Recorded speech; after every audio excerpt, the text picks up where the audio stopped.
कमरे के कोने से थक जैसे कोई लकड़ी गिरी हो। आकाश डरकर पीछे मुड़ा। आकाश के पीछे एक किताब ऊपर की अलमारी से गिरी थी। आकाश ने उस किताब को खोलकर देखा तो उसमें लिखा था छाया सिद्धि।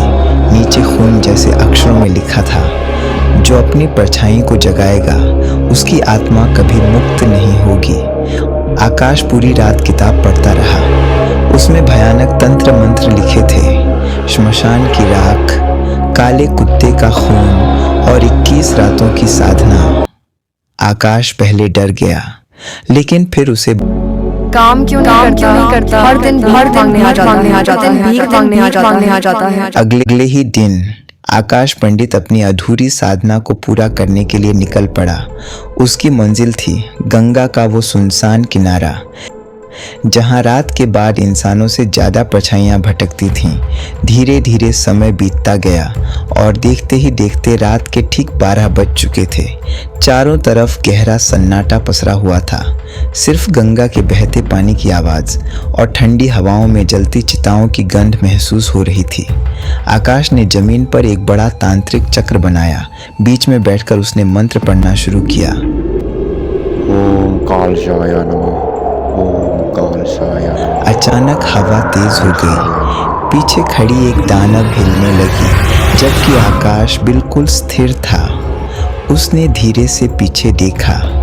परछाई मुस्कुरा रही थीं। अगले दिन एक आदमी की लाश गली में मिली।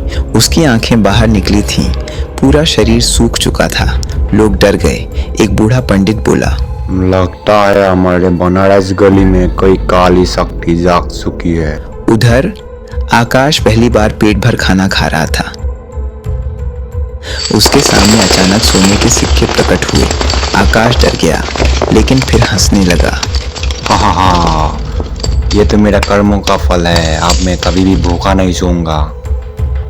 21वीं रात श्मशान में तूफान आ चुका था। आकाश ने आखिरी मंत्र पढ़ा, ओम कालशाय नमः, ओम कालशाय नमः। उसकी परछाई जमीन से बाहर निकलने लगीं। धीरे धीरे एक विशाल काला राक्षस बना। उसने डरावनी आवाज में कहा, मैं ब्रह्म पिशाच हूँ। आकाश डरते हुए मुस्कुराया।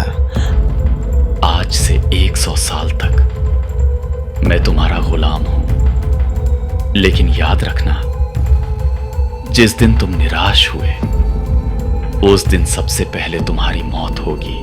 आकाश की आंखें डर से फैल गईं और तभी राक्षस की हंसी पूरे श्मशान में गूंज उठी।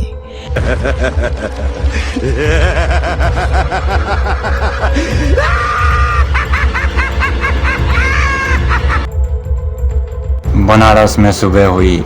आकाश नींद से जागा, तभी अचानक से बहुत सोने के सिक्के गिरने लगे। आकाश फिर से हैरान हो गया। आकाश मन ही मन में सोचने लगा, मैंने इस ब्रह्म पिशाच को सीख करके बहुत अच्छा काम किया। हे ब्रह्म पिशाच, आप मेरे सामने आइए। मालिक, आपका पहला उपहार। आकाश पंडित अब नहीं डरा था और उसका धीरे धीरे लालचपन बढ़ता ही जा रहा था। वो भूल चुका था कि लालच उसका अंत का कारण हो सकता है। बनारस के गलियों में रहने वाले सभी लोग हैरान हो गए थे। जो काल भीख मांगकर खाता था, आज उन्होंने एक बड़ा सा मकान हवेली टाइप में खरीद लिया। और ये कैसे हो गया? आकाश ने एक हवेली खरीद लिया जहाँ वो रहता था। आलीशान घर, आलीशान रूम। बनारस के बासी कान फूसी करने लगे, ये पक्का काला जादू क्या है ये आकाश पंडित ने। एक रात जब आकाश पंडित अपने कमरे में सोने के सिक्के गिन रहे थे, अचानक रूम में मोमबत्तियां बुझ गई और अंधेरा हो गया। वो डर से चिल्लाने लगा। ब्रह्म पिशाच आ गया था। वो ब्रह्म पिशाच बोलने लगा, मालिक, आपने धन मांगा था, मैंने दिया, लेकिन याद रखो, लालच इंसान को जल्दी कमजोर बना देता है। तू सिर्फ मेरा गुलाम है, गुलाम की तरह रहे। ये शक्ति मिलने के बाद आकाश पंडित बहुत बदल चुके थे। उसका घमंड भी बहुत बढ़ चुका था। सुन मेरे पिशाच, मैं अभी सोने जा रहा हूँ, इसलिए मुझे एक सोने के लिए एक साथ एक लड़की सही है। जा उसी लड़की को उठा ला जिसने मेरा अपमान किया था, जल्दी जा तू। वो लड़की भी अपने कमरे में सोने जा रही थी, तभी अचानक उसके सामने ब्रह्म पिशाच आ गया। वो चिल्लाने वाली थी, वो अचानक आकाश के रूम में प्रकट हो गया। ये मेरे साथ क्या हो रहा है? मैं यहाँ कैसे आ गया? अरे अरे डरो मत, डरो मत। और तुम यहाँ क्या कर रहे हो? ये किसका घर है? ये तो मेरा घर है, तुम डरो मत, सिर्फ शांत रहो। तुम्हारा? तुम तो भीख मांगकर खाते थे, तुम्हारा ऐसा घर कैसे आ गया? अरे इतनी सवाल पूछ रहे हो? ये मेरा घर है और ये मैं कुछ तांत्रिक सिद्धियों से ये मेरे घर हासिल किया है। वो काला जादू तुम क्या मुझे भी सिखा सकते हो? अरे लड़की, तुझे मैं यहाँ काला जादू सिखाने के लिए नहीं बुलाया हूँ, तुझे मेरे साथ सोने के लिए बुलाया हूँ। तुम मेरे को तुम्हारे साथ सोने के लिए बुलाए हो, इसके बदले मुझे क्या मिलेगा?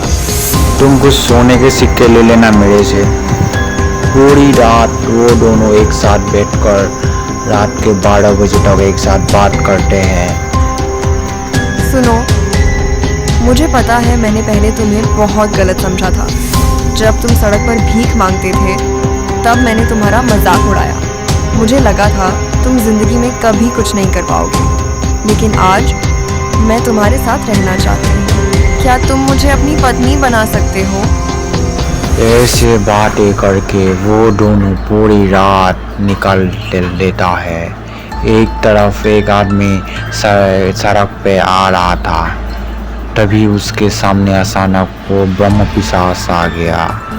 ब्रह्म पिशाच अपनी शक्ति बढ़ाने के लिए उस आदमी को मार देता है।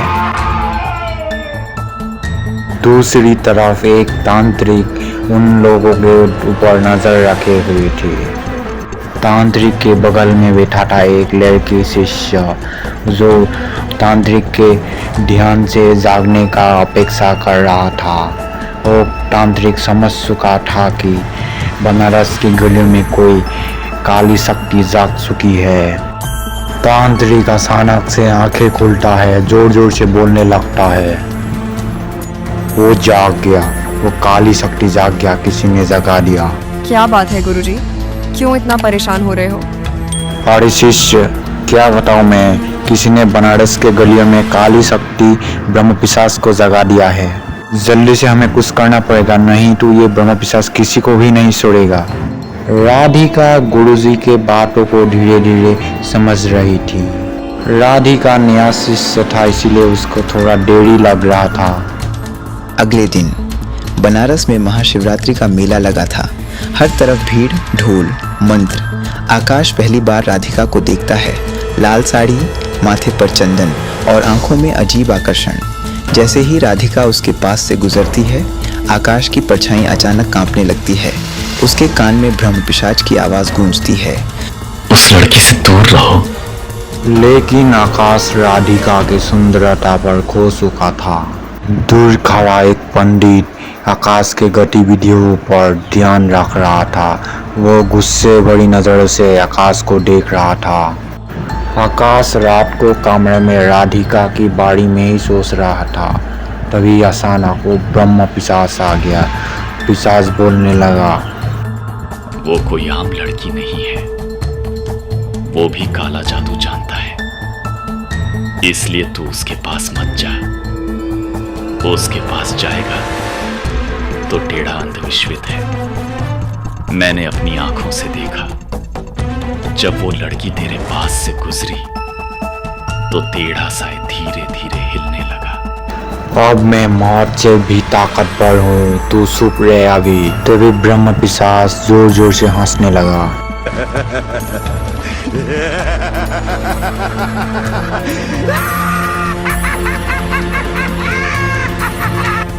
तभी अचानक पूरा घर जोर जोर से हिलने लगा। ब्रह्म पिशाच के अलावा और एक शक्ति आ चुकी थी। ब्रह्म पिशाच भी डर गया था।